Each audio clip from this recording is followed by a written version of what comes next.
What's up, everybody? Welcome to Podcast Now. I'm Alex, and in this video, I want to do another one of these discussion, weekend type videos. This is something that might be a hot take. We'll see where it goes. Of course, I'll give you guys my opinion. Definitely want to hear from you guys in the comments because I don't think it's going to be aggressive or anything, but I do wonder what you guys think about it because it's kind of split, and the reception that I'm seeing off of this does not match what I think. So I already feel I'm a little bit at odds, with some people online. So this was something I just found, on Wednesday on Twitter, and Tom Henderson originally said, with development costs continuing to rise and AAA games now costing hundreds of millions of dollars, do you think publishers will continue to double down on the live service formula, or do you think we'll see a change in direction in the coming years? Personally, I'd love to see more streamlined and shorter games, 15 to 20 hours, in the $30 to $40 price range. And now Paul Tassi, both of these guys are plugged in, by the way, right? He says, you are going to see more streamlined and shorter games, 15 to 20 hours, in the $70 price range. Now, there are some people saying, sign me up. There's also a lot of people saying, hell no, right? Like, very opposing, mindsets to it. So, look, I want to respect, everybody out there. I've said it before, so we'll just keep saying it. I know there are people out there that do the whole, dollar per hour thing. I get it. I understand it. And I also come at it from, it's your money. And that's my main thing on this channel, right? It's your money. Don't let me tell you what to do with it in the same way that I'm not going to let you tell me what to do with it, right? I don't like that mentality, but I'm not here to argue with it, right? I can respect it and we can just agree to disagree. I want to just throw that out there because I know that's probably going to get brought up in this thing. Well, okay, number one, to the first part of Tom's post, I want to talk about just really briefly. It's tough because for every time I think that publishers are going to pivot from live service, well, number one, they don't. And number two, the data doesn't really help. Doesn't help people like me who kind of oppose it. There was some quote where it's 84% of profit in the game industry comes from live service. 84%. 16% comes from single player. Now, I would like to just question, just to throw a wrench into it, play devil's advocate.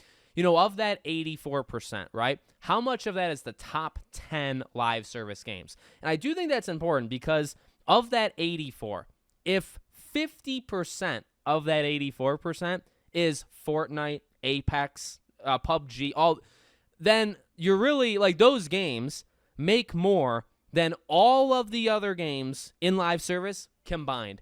And I think that skews the data. Now, I don't know that. I'm speculating, and I would like to know the answer to that one day, right? Because I feel like that stat could be misleading, especially if it's top heavy. It would be like if GTA 6 comes out, right? And that 16% jumps to 40, but then it's GTA makes up 25% of, it makes up more than half of that overall single player. So there's not a lot of weight to it. Hopefully that's making sense, right? Something I just wanted to throw in where it's you would think that when a Concord happens, when a Skull and Bones happens, when a Suicide Squad happens, you would think that publishers would get it.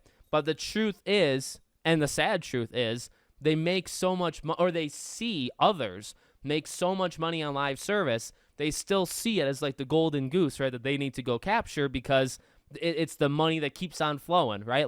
I understand. I've said it multiple times. I get why companies want their couple live service games and they try for multiple of them. Some fail, some work, and that's just what happens. I get it because it makes more money. It makes more money than a single player game would, right? So not to bring down the mood for a single player enthusiast out, which I am one of the all-timers there, right? But something I wanted to throw in.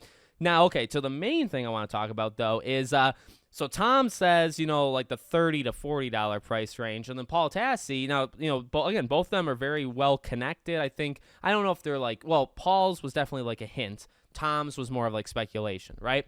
But, Tom was throwing out 30, 40, and then Paul comes in saying, well, you're going to get those streamlined 15 to 20-hour games, but they're going to be $70. Now, I can see people getting mad. I can see people getting mad because you go from one post that talks about 30 to 40, and then you almost double it, or you do double it to 70, right? I get that. it would really kind of go back to what I've been saying the last couple days. And now I'm recording this before like Astrobot actually releases. I'm actually recording it before the review scores even go up. But I'm going to bring up Astrobot here. It's something I've been saying about Astrobot for weeks, if not months, and other games too. Like, I mean, go back like 25, 30 years, older than me, right? Go back even older than me. Look at those games. Look at the PS1, PS2, Xbox, then Xbox 360, PS3. Go through those eras, right? There were so many games in the 8 to 10 hour, and I said PS3, Xbox 360, but you can go back further, PS1, PS2, Xbox, go back to your Nintendos and your Segas and all that. Go back to any of those consoles, right? There's plenty of games that were 5, 10, 15 hours that were $60. They were full price, quote unquote, and they were that. Now, you might not have bought them all, or you might not have bought maybe them at all for that price. You might have waited for discounts even back then, but for the large part, like most people didn't really have a problem with it. And this is where it gets a little bit more tricky, right? Because I do try to respect everybody's kind of walk of life and where you come from. But I have said over and over and over again, quality beats quantity every time. What beats a 50-hour game that's like half of it's good, half of it's bad? How about a 15-hour game where the whole thing is good? When a game comes out, right, and it's 15 hours, and you see comments like, well, the game better be good, why are we even asking ourselves that? I mean, I get it, right, to an extent, but it's like, well, of course, it should. If it's not good, then it's not going to be worth that money. In the same way that if a game is 30 hours long, 20 hours suck, but 10 hours are good, well, is that, it's 30 hours, though. So, I mean, maybe is that worth 70? More than 15 good hours in a game? I don't know. It depends on like your conversion chart that I don't have, right? Like, but that's where I kind of come from is, I guess, like, what's my controversial opinion here? I'm okay with either one. If we get games that are $70 in the next couple of years and they're only 15 to 20 hours, trust me, like, I understand like the state of the world, understand money's tight, my money's tight, like all, but for me, again, it's always going to be quality over quantity. I know. And even, again, for me, like, there is that shock factor where you see a game. Like, I won't lie, right? You see a game and you say, I mean, I've probably done it for lesser examples. So I've seen games that are like 5 hours, right? I mean, even like the casting of Frank Stone being like a recent release game is kind of an example of this. You see it's like 5-6 hours. And it's like, I think it's $40. I actually don't have it yet. And I haven't looked up the price to kind of remind myself. But just imagine, right? 5-6 hour game and it's $40. That shocks, like, in your core, a lot of people, including myself. Like, I have to take some moments, some time to really think, okay, is 6 hours worth $40? That is a tough price to pay. But what I always go to is, well, is it a good 6 hours? If it's a bad 6 hours, and now replayability is part of this that I don't actually always think of, because for me, it is oftentimes one and done, and then I'll play the games years later. I mean, it kind of is, like, you see my third channel, Podcast Now Back to the Past. I'm replaying hundreds of games. These games come in handy, right? I might play Astrobot once or twice now, but I might play it again in 2 years, then again in another 2 years, then again in 5 years. It'll make the money's worth, I guess, as time goes, right? Or depending on how you want to look at it. But I'll admit that, right? So I guess what I'm trying to get, like, relatability. I'm trying to get to the point of, I get it. I get if you see the average length of time is 15 hours and the game's $70. I get that, especially nowadays, like the last 5 years, we've really been trained to not accept that. And that is, I think, just a factual statement. I don't think there's a lie there, and I don't think there's any kind of deception or anything. I think companies with the open world stuff, 50, 60, 70 hours long, I think with live service, I think we have been conditioned. That's the word. We have been conditioned to want more hours to equate to the money. But I don't think we're getting better experiences. See, that's where I would break from the mold. I understand that, like, every game needs to be 50 hours now because 50 hours means it can be worth $60, $70. But I really think we need to kind of break out of that and say, well, why? Why? Because in a 50-hour game, are all 50 hours game of the year quality? No, very rarely does it happen. I always bring up, like, Persona. Persona is one of the only 50-plus hour games where I think it's quality all the way through. And I don't even think everybody would agree with, depending on which Persona you're talking about. I think there's a couple Personas where people would go after, certain segments and say, well, this is a little boring, or, I kind of got lost here. Even that. But for me, like, Persona is one of the only ones. You name a game that's 50, 60, 70 hours long, that's great throughout the entire freaking game. I really would struggle to find more than like a handful. They're rare, but there's so many games like that, right? And that's, again, I think that's kind of part of the conditioning. So for me, I read that quote or tweet or whatever you want to say, and I kind of, I don't know, it's maybe weird to say, I kind of get excited. Because again, I get it. 15, 20 hours for $70. I would say this. I think there would be a little bit of like taking advantage of the consumers in this scenario, because we've seen games that, like an Astrobot, right? That's like 10 to 15 hours. How much is it? It's $60, right? So, what's the line? Can we get like a 10-hour Sly Cooper game? Let's bring in Sly Cooper for, every video that I have to do it. A new Sly Cooper game, right? 10 hours. Does that make it 60? What if it gets to 15 hours? Now is it 70? Like, what makes it 60 versus 70, right? Is it the length of how long it took to make the game?